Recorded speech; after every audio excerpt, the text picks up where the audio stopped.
What is good, YouTube? I am super late getting this video out. So this was my Baton Rouge, Louisiana trip. Here I am doing some quick here TK said hi guys. Here I am doing a quick showcase of how I did my hair, y'all. So I didn't get much of it on camera because I was really pressed for time. And I thought I was gonna have enough time, but I didn't. So I wound up doing this kind of in a rush. This was my actually my first time using like this clear cap method, and then I decided to cut my cap off, y'all. Why I did that, I don't know, but the disaster came because it only lasts 3 days. I had to take it off because I have my hair wraps up right up under this cap so that my hair is protected from like any glue that might get on it. But the thing is, y'all, it was so protected that literally as soon as I started sweating, the lace glue loosened up on my forehead and it started sliding back because it no longer had the elastic band around it. But this just cut straight to me getting to the Baton Rouge airport. So I didn't even record my getting to my airport downtown, y'all. And that's just because it was like a super early trip. I had to be there at like 3 in the morning to get checked in, go through bag checks, TSA, and all that good stuff. But by the time I got here, it was like 11ish in the morning. So I recorded this part and then got some good views of the airport. One thing about this airport is it's a smaller airport, so I definitely was feeling that because Dallas was not, y'all. Dallas was not, and I had some walking to do once I went into Dallas. I mean, that Dallas airport, y'all, was huge. And then I took a video of this little like poster or whatever you want to call it, billboard in the airport, because these were some restaurants that I really wanted to check out. But then I didn't even get to check out none of them, y'all. I didn't even get to go to none of them. And I was salty. But anyways, I waited here for my bags.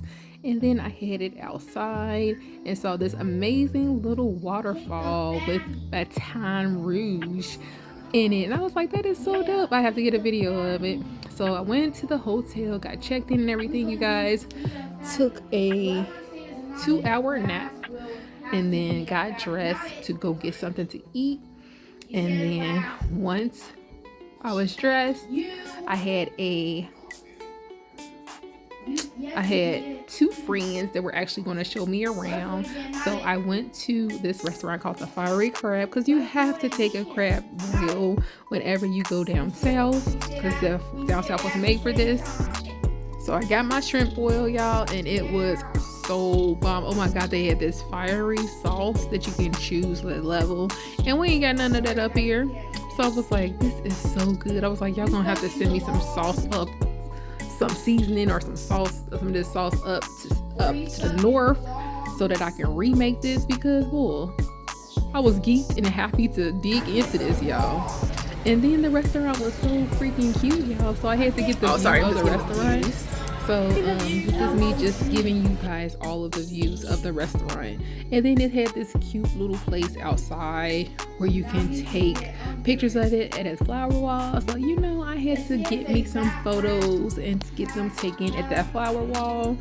But let me just do a quick span of this restaurant so you guys can get a good look before I officially leave out. This restaurant was just so cute, y'all. I loved every piece in it. The whole ambience of it was just bomb.com.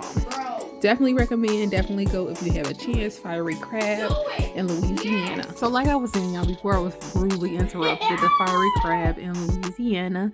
And this is the cute little flower wall that I was telling you guys about. This right in at the entrance of the restaurant. I took these pictures. And then as soon as we got finished with that, I did a tour of some Louisiana areas. I had my own special tour guide because I got friends down there.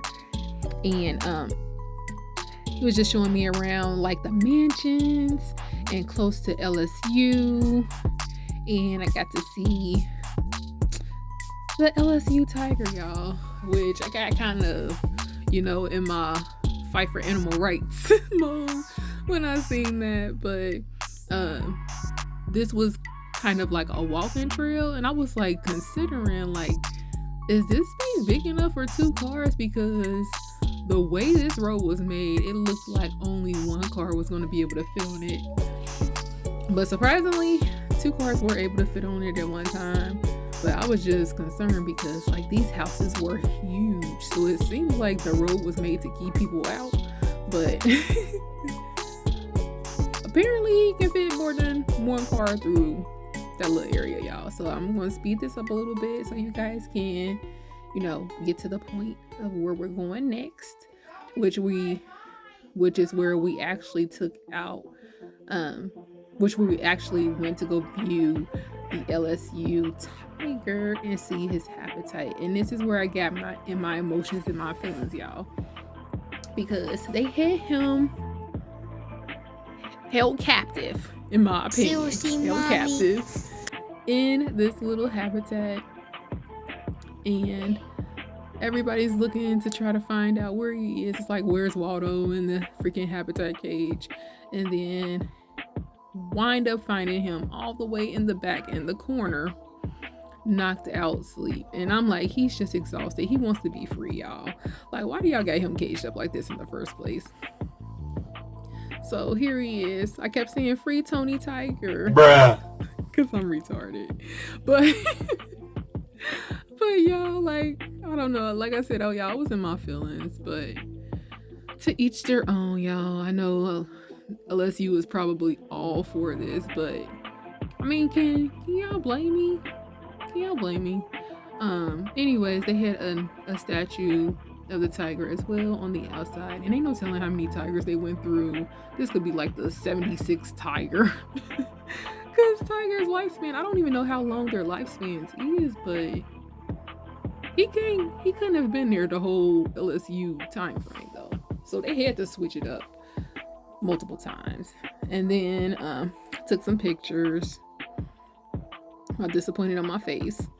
And then we went down close. I guess this is called a bank or whatever, where boats and stuff dock in. They had this really cool looking,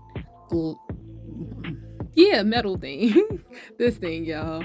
I was like, I want to take some pictures by it. So got out, we took some pictures, and then as soon as we got finished taking pictures here, my sis called me and she was like, well, you can come hang out with me and I'm gonna come pick you up.